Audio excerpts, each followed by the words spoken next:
Welcome to ANM News and yet another edition of ANM at Adda. And we have with us today a very dynamic police officer of national importance. Why I say national importance? We'll surely get to know slowly as we progress. Welcome Mr. Pankaj Singh, Special Director, BSF, Thank India. you. And the Border Security Force is responsible not only for guarding our border, but then defending our border also. And Mr. Singh is a very senior officer. He's not only been in Border Security Force, he's been here, there, everywhere. So we'll get to know a lot about Mr. Pankaj Kumar Singh and more about his life in police force.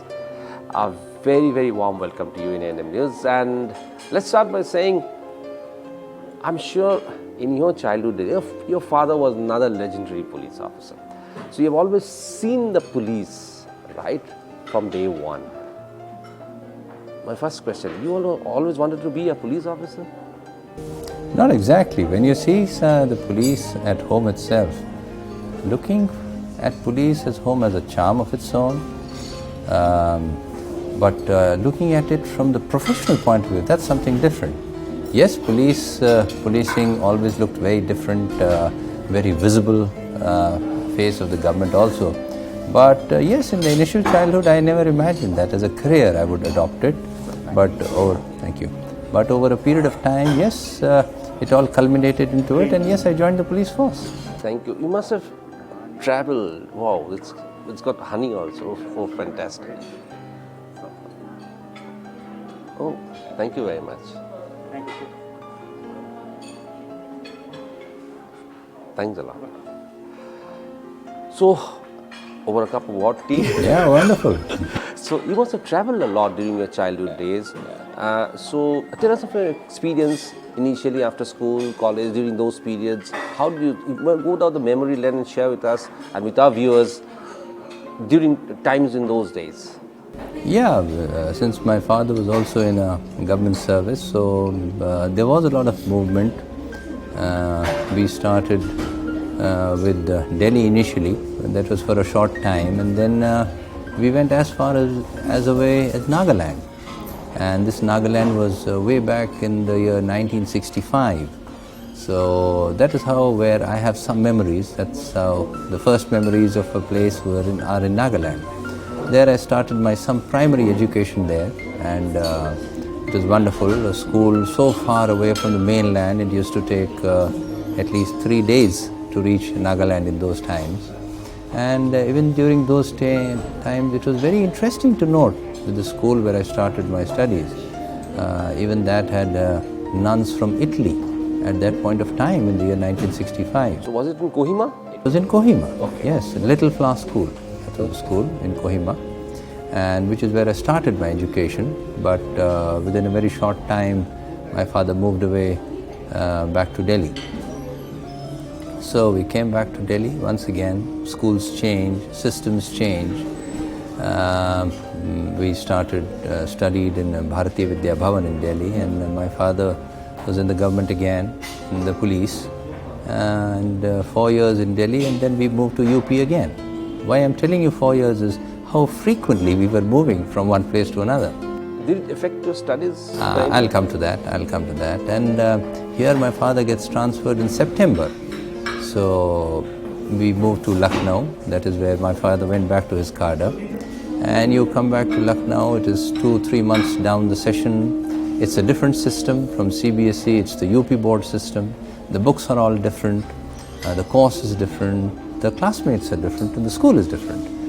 I still remember the first day when I went to school in Lucknow, 1973, the 7th of September.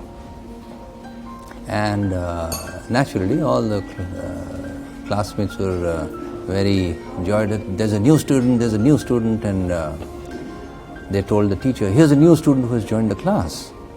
And I was very intrigued. Why are they so surprised? I'm sure students must be joining regularly. And then they said, my teacher asked me, where have you come from? I said, I've come from Delhi. And which class were you in? I said, I was in 6th, because I got admitted to class 7th here. 2-3 months had already passed, the session was late, and I had no clue what I'm in for. Then I was told 10 days later were the quarterly exams. Now quarterly exams, a different course, I had no clue what was going on. So, and the teacher, for the first time I found, the teacher is also not very encouraging. He said, "So how good were you at studies in school?" I said, "I was fairly good in Delhi." "And what rank were you getting there?" I said, "I was number 1 in the class in Delhi." Then he said, "So obviously you will fail here." Oh my God. I can still remember the teacher, and I have never seen a teacher that was so discouraging to a student on the first day in the class. Anyway, that probably helped me, because it made me realize that no, I must disprove this teacher. Disprove, and I must do it to the best of my ability. And I worked day in, day out, and within 10 days I was barely able to copy, the stuff that had been done over 2 months. And then came the quarterly exams, and at the end of quarterly exams, when we got the results and all, so I had come 10th in the class, which was fairly good. It's pretty good. It's very good. Very good, absolutely. So, especially joining in the middle of the joining in the middle. So yes, the studies did suffer at times. When we moved 2 years in Lucknow, then we went to Jhansi. Jhansi, now this was again CBSE system. And I must tell you another very, very interesting incident which I could like to share with the people here also. Now here I get admitted in class 8th.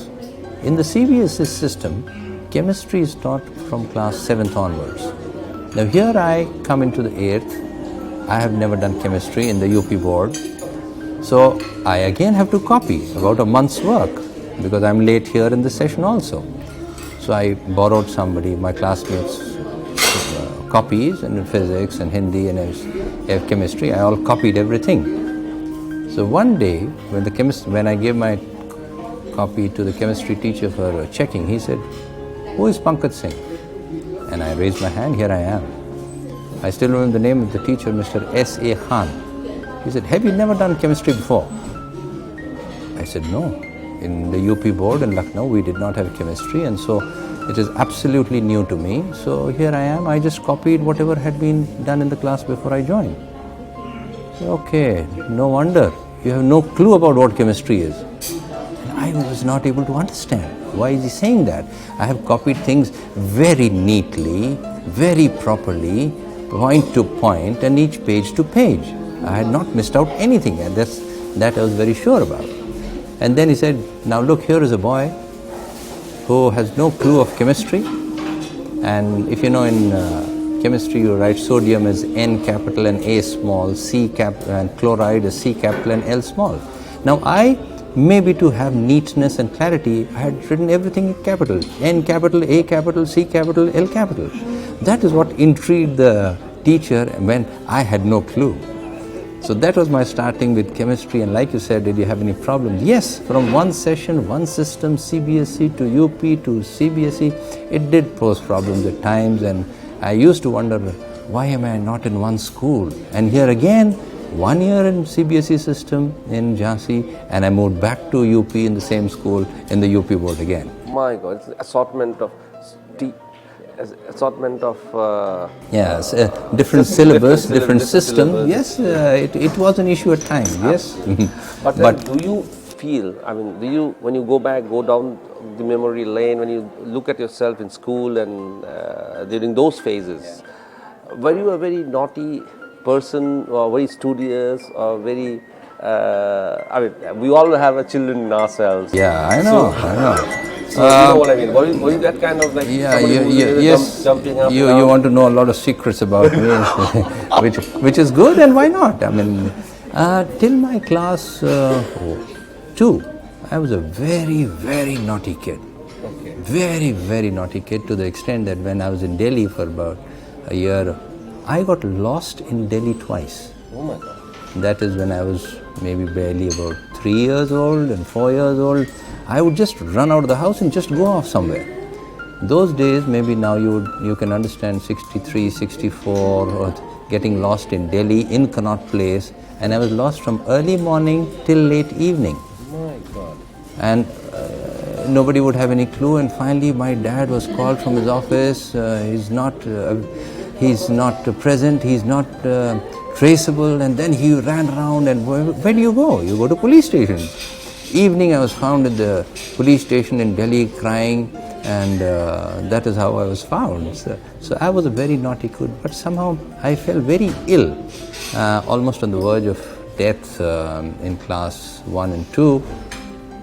That somehow changed me completely. Then I became a very sincere and a very law-abiding or rule-abiding kid by then. By the time you went to class 10, no, by the time I came to class 3. I was a very, very sincere and a quiet kid. Quiet kid, great. Yeah. And did you take to sports in a big way? Tell us about your life in class 10 and 11 and 12. Yeah, sports somehow came very naturally to me, and I would consider myself even today basically an outdoor person. Sports came very naturally. I could play almost all games in a very, very natural manner. In my school in 9th, 10th, I was representing my school in 6 to 7 games. I was the best athlete. My records in discus and high jump were there. In my plus 2, I changed the school again. There also I was the full color holders in that school. That was Colvin Talukdar's College in Lucknow. And there also I was a very star athlete there. Again, representing my school by going to representing the school, going to Roorkee, going to Indore, playing with Delhi College, and playing 5 games, 6 games. So sports did come very naturally to me. Yeah, and I loved sports from the bottom of my heart. And without sports, I was not able to study. Absolutely. So now being a police officer's son, Yeah. did you see any violence in childhood, like any kind of a situation where your house was gheraud, or political scenarios happened in front of your bungalow? No, or something of that I sort? did sort. And I think my father kept us in a very systematic and by design away from the official things. So yes, I was seeing police all the time, but I had no clue of what policing is all about, or what are the ranks which go with police, or what exactly does the police do by lodging an FIR, going about investigation. I did not have any clue. So yes, I was seeing my father in the police, and that was about all. So did he used to discuss police matters, or did he used to discuss about his experiences with you? Yeah, sometimes he used to discuss some very, but that would be once in a blue moon. We never used to discuss policing in the house. House was house. Different. And family issues and private issues and going to grandparents and other things, those issues were discussed. But policing by and large was not discussed in the house. No. So as you stepped up, as you stood for graduation, when did you decide that you want to become a police officer? You want to sit for UPSC examination? I guess that was when I was in my graduation. Okay. So after my plus 2 in UP, I went to do my graduation from Delhi University. And I joined Hindu College and did my BSc Honours in Physics. So that was the time when I decided that yes, I think I'm made out, probably because I could easily see from my dad's job what policing demanded out of you, and the skills that are wanted in policing, and how you can do well, and what all does the job entails. By and large, you had a good idea once I was in college. He was an inspiration. He was an inspiration, certainly, I would say yes. But I also saw that unless in any kind of job, unless until you have the skills of what the job demands, you will not be successful. You may be brilliant in your own career, but if you don't have the personal, interpersonal skills, you will not make a good police officer, because there's a lot of public dealing and getting your people around as a team.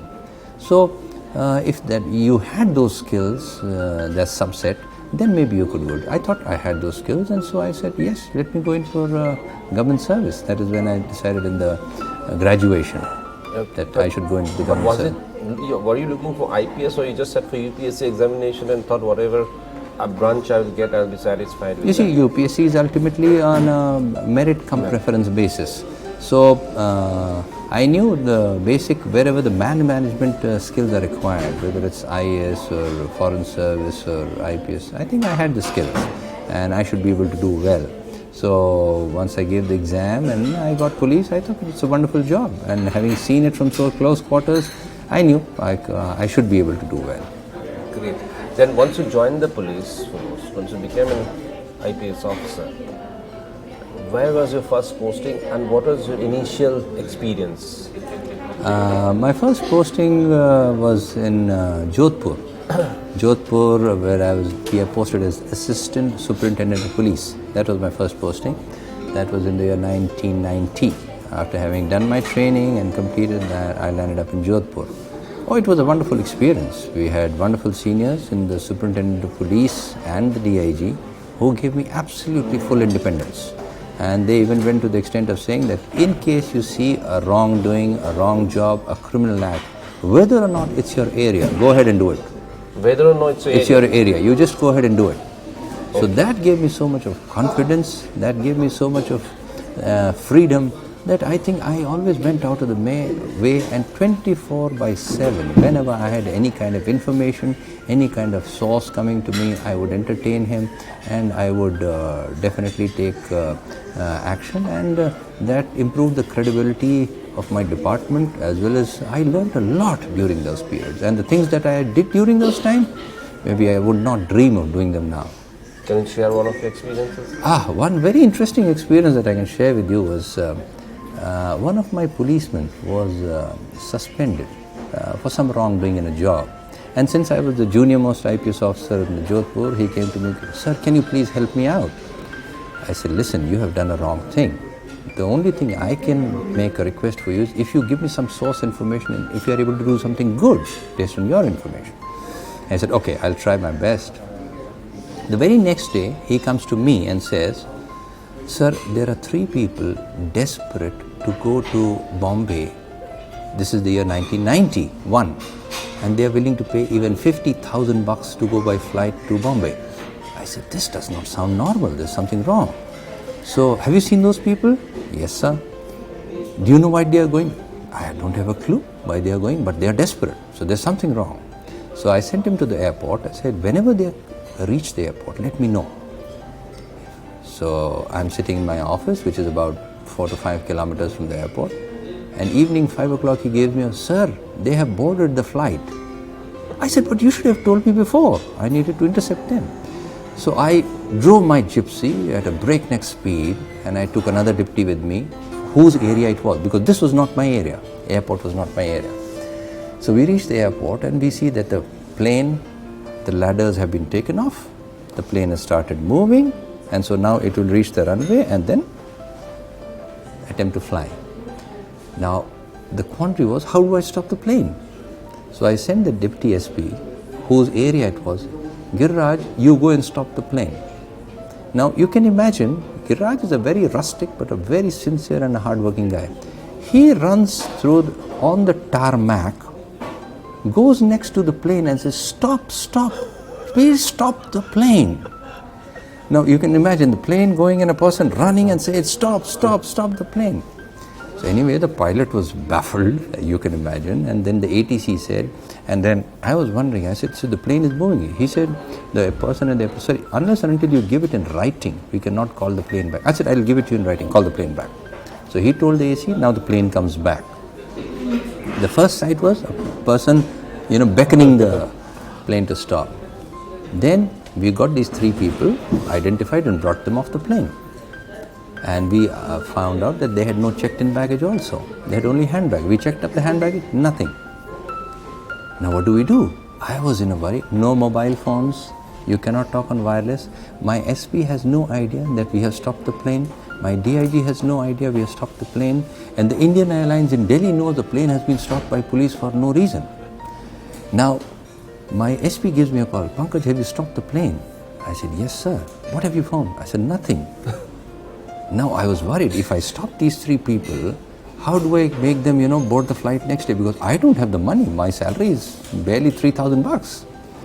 So he said, "Okay, you tell them that we want to offload them for security reasons, then maybe we'll send them by the next flight." So we offload them by security reasons, and with that age, you don't realize the gravity of the situation. We had a farewell party in the evening for an additional SP who had retired. So we went to his farewell party, took off these 3 people, put them in 3 different police stations and went off. The moment we enter the party, my SP and DIG blast me off completely. "What do you think, irresponsible people? You stop a plane and you don't even tell us." Anyway, we got a firing. We said we have discovered nothing, but after the party, so we went back, collected the 3 people, did a police bit of investigation, yes, tried out all kinds of things, and just found one slip of PCO slip wherein they had made calls to Pakistan. Oh. Now, this is the only clue that we have. From the local PCO at about 12 o'clock at night, we verify, yes, this was the guy who called to Pakistan. Now, to cut a long story short, by morning, by interrogation, we had found out that gold smuggling between India and Pakistan had stopped because 30 kilos of 2 consignments had been caught. Okay. Now, the Pakistanis were blaming the Indians and the Indians were blaming the Pakistanis. As a result of this, now the Pakistanis said, let's have a meeting in Dubai. So, these 3 people, two Muslim gentlemen who were the main couriers, and Sony, a gentleman who was the telephone exchange operator, because he used to get the telephones across. These 3 were going from Bombay to Dubai to meet the party which was coming from Pakistan to Dubai to sort out everything and start the smuggling again. My God. So this got out, and then we also found out during all interrogation, tying up with the agency, that both the Muslim gentlemen were wanted in Coffee-Posa warrants for smuggling 10,000 kilos of silver each. So this was the story which came out, and so now we stopped a plane, we disembarked them because we knew nothing, we didn't have a clue what was wrong, and ultimately we found they were all wanted under Coffee-Posa. The gold smuggling was to start again, and so this was a wonderful case that we were able to work out. Major this thing. Major from nothing. From nothing. And SP and DIG were definitely very elated. Yeah, SP and DIG were very elated, and they said wonderful work done by the district team, and our names are not there at all. So you have seen, as a Rajasthan cadre officer, during your stint in Rajasthan, you must have seen a lot of chief ministers, political parties, because Rajasthan politics has always been topsy-turvy. Yeah. So one time the BJP and the Congress, and things have been moving in Rajasthan. So my first question in this regard is, did you ever face any political pressure? If you're talking in terms of political pressure on investigation of cases, well, I would say there were pressures, definitely. People try to exert all kinds of pressures. But you see, you also build up a reputation and a name over a period of time. For whatever you do in the initial 3, 4, 5, 6 years of a time, that is the way you build up your reputation. That here is a person who will accede to so much of a request and no more. So, with the kind of reputation that one of us, yes, in the initial days also, there were issues when the local politicians were against me, but somehow, the Chief Minister at that point of time, Mr. Bhairav Singh, knew the facts. He found out the facts himself. He got it clarified from other people also. Chief Minister has so many sources. And finally, since my stand was correct, he supported me to the hilt and nothing. So I realized that if I am correct, there will be somebody somewhere who will at least know the truth. And the truth, as you know, will always come out. Either 2 days later, 5 days later, 7 days later. So pressures, yes, people keep applying, but then it depends upon you, how much you are willing to succumb to those pressures.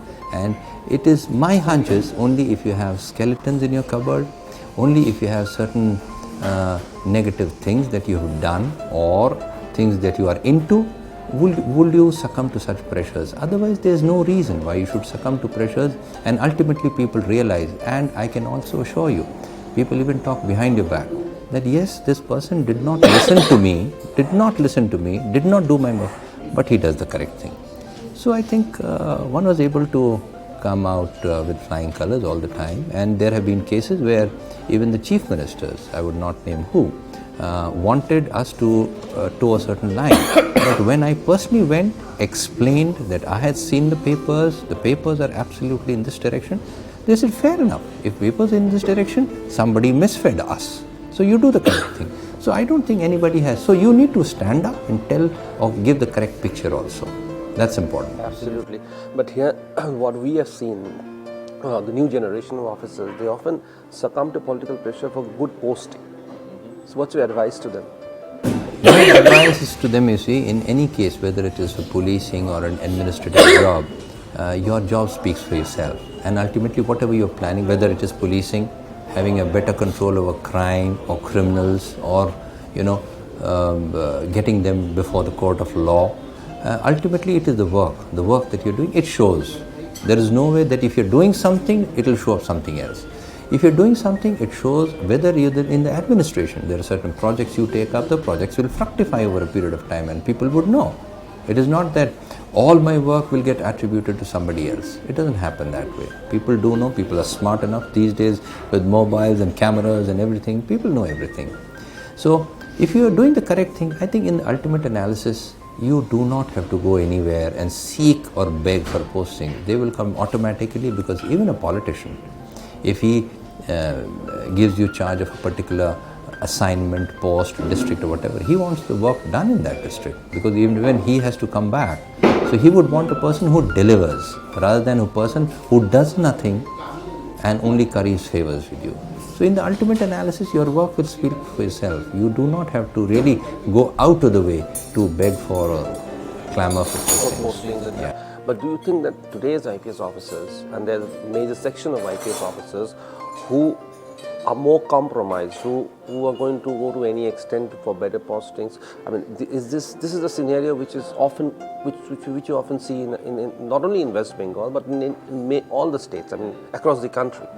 So, what is your point of view on that? I mean, there are certain realistic scenarios where you have seen that IPS officers compromise themselves to get better postings and things like that, even at the national level. So, my take is, you see, there are all kinds of officers everywhere. Even today, I know there are certain very outstanding officers, whose work is outstanding, their delivery is outstanding, and their integrity is beyond, above board, completely. But yes, you have all kinds of officers, but I would suggest, my advice to them would be, do your work, do your honest job. In the long run, you see, like you also know, in the short run, the Chinese goods will run, but in the long run, only quality matters. So whether it's a material good that you talk about, yes, or the work, your work will ultimately build upon itself over a period of time. You're in the service not for 2 years, you're in the service for 35 years, 30 years. So in the period, you can build up only on your kind of work, and ultimately you have to decide the line. Nobody in the service forces you to do a wrong thing. Rajasthan was not my state. Rajasthan, I don't have any relatives also. But to be able to build up my own name or a credibility, I had to build it up myself. So the work that I am doing, nobody can say that, no, Pankaj's credibility is this. There will be 10 people who say, no, he has worked over a period of time in so many districts, so many places, his credibility stands here. So that, and people these days are very smart, they would know, even if you try to give them a wrong picture, they will not take it, they'll know the correct picture, whatever. Mind you, my advice to the younger generation is also, we in the administration are always working with public. So whatever we do affects the public. In case I'm doing a good thing to you, you know about it. Even if I do not say, maybe you will tell it somewhere. If I'm taking money from you, I may be quiet, but you may tell it in 10 different places. So in any public dealing, it is not that I do something good or bad and that will remain hidden. Good or bad will be translated into your credibility, your reputation over a period of time without your doing anything about it. So do your good job, do an honest job, do a thorough job. Your work will speak for yourself. You will not have to clamor for anything. You will get the best of. I can very confidently admit that till date I have not asked for a single posting in my entire career, and not one person can say that I have asked for any posting. And I would even say, the Lord Almighty, or in my career, I have always got very good charges. Never had a problem at all. Do you have any regrets in life? None. Absolutely none. When you look back, you feel that you had a very roller coaster kind of career and life, so? Oh, I have had a wonderful career, very challenging assignments, and I think I have been able to deliver very well in wherever I have been, and my work has also been fairly recognized at all levels. I have done my state, Rajasthan. After that, I was for 8 years with Central Bureau of Investigation in Delhi, 8 years in CBI. Then I was again for deputation for 4.5 years in CRPF. I was in Bengal, I was in Chhattisgarh, I was in Delhi. And now in BSF, this is the third central organization that I am doing. So it is not that people in Delhi would not know what I have done earlier or what I stand for. They would all know. And so I think that speaks for itself. Absolutely. Coming towards the later part, now in the BSF, lot of, I won't say an allegation, there are a lot of reports of infiltration coming in from various quarters, in and around, especially along the huge Indo-Bangladesh border which you are manning. Now, BSF is the largest paramilitary force in the country at the moment. So, do you think that infiltration, you have been able to stop it completely, or it's still going on at the moment, and you have taken a very strong stand? What are the kind of stands that you have taken at the moment? You see, BSF is mainly confronted on the Indo-Bangladesh border with smuggling and infiltration, the illegal infiltration. We have a porous border, as you can understand, very densely populated, and with the population very near the border, villages very close to the international boundary also. About 2,400 kilometers out of about 4,100 kilometers are fenced, and 2,800 kilometers out of 4,100 are fenced, and the remaining is not fenced, or it is a riverine area. The challenges are there's no doubt about it. But as you can understand, and from what infiltration was there in the yesteryears, maybe 30, 40 years back to even now, yes, there is an organized gang of touts and middlemen who promise people the moon and try to infiltrate them into, so to say, better pastures of life. So people do keep making attempts at smuggling, or for a commission or whatever money they make, and for infiltration also. But on my boys at the border, my force at the border, there are absolutely clear instructions. In fact, in 2019, when we arrested almost over 3,500 people on illegal infiltration, in 2020, it was almost a 20% increase. 4,000 plus people were arrested for illegal infiltration. So attempts are regularly made, there's no doubt about it. Boys are up to the job, they keep arresting, and we have booked also a number of cases under the Passports Act, under the Passports Entry to India Act. And in case, yes, there are also cases where people stray across the borders in a very normal and a very innocent way. So we kind of get their identity established and hand them over to BGB, which the BGB Bangladesh border guards, which they have also appreciated.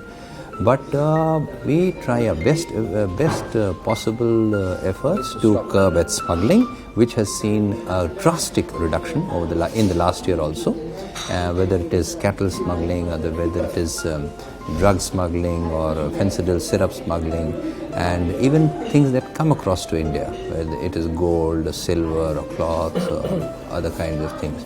So they have seen a drastic, but because of the porosity of the border, because of the very dense population, people keep making attempts, and I would say yes, but we will try our best possible. We have identified in the local areas who are the touts operating one, and then our boys will take whatever possible legal action against them whenever anything comes to our notice. And CBI and ED are taking a lot of very strong action against cattle smuggling. Cattle smuggling is a huge issue between India and Bangladesh, and there are a whole lot of these people involved, smugglers involved in this. Money goes to several crores of rupees.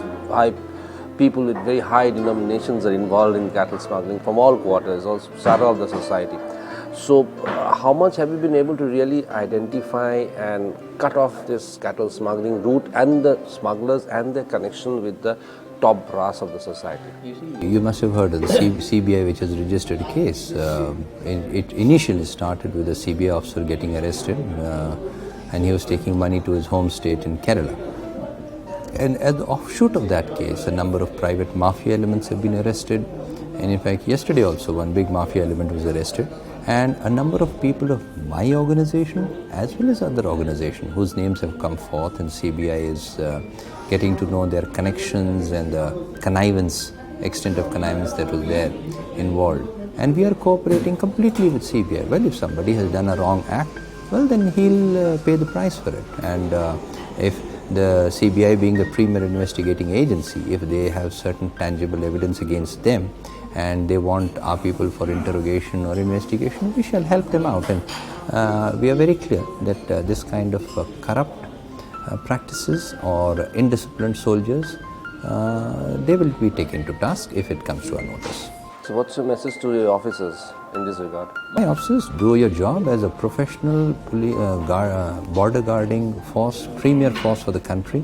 It is your absolute responsibility to guard the borders in the best possible manner, use best possible technology to check out infiltration or smuggling, and act in an absolute professional manner, whether it is criminal activities or whatever activities. You have to be a very absolutely unbiased professional guarding force, keeping the sanctity of the border intact for India as a country, and do the country proud for yourself and the force. What's the relationship with the BGB and the Bangladesh government at the moment? We have a very good relationship. As you are aware, we have DG level talks twice every year. We recently had talks in December also, and these are fairly on a very good note. There are certain points of view which we do exchange, and certain pending works which are pending for a long time, they are also flagged so that they can be expedited over a period of time. We have regular meetings, and in fact this year being the 100th year of Bangabandhu's birth centenary celebrations being going all over Bangladesh for the complete year, we also have launched a number of Maitri or friendship programs. We have a cycle rally which is going on for 4,000 kilometers all along the Bangladesh border, which has already covered almost about 2,000 kilometers now. And we have the retreat ceremony. We have started at Petropol once again in a very wonderful scenic manner. And we have a number of other programs also lined up in 4 different places in North Bengal, South Bengal, Meghalaya and Tripura, where the BSF people helped Mukti Bahini to secure liberation for Bangladesh. Their martyr memorials. We had a wonderful function in which BSF and BGB people participated, and it went off in a wonderful manner. So we have a wonderful relationship, and I think we'll try and cement that further. So you have the special commands here. Okay, thank you. That's called assortment plate for us. Yes, sure. Thank you. You need to give me something veg. I'm veg.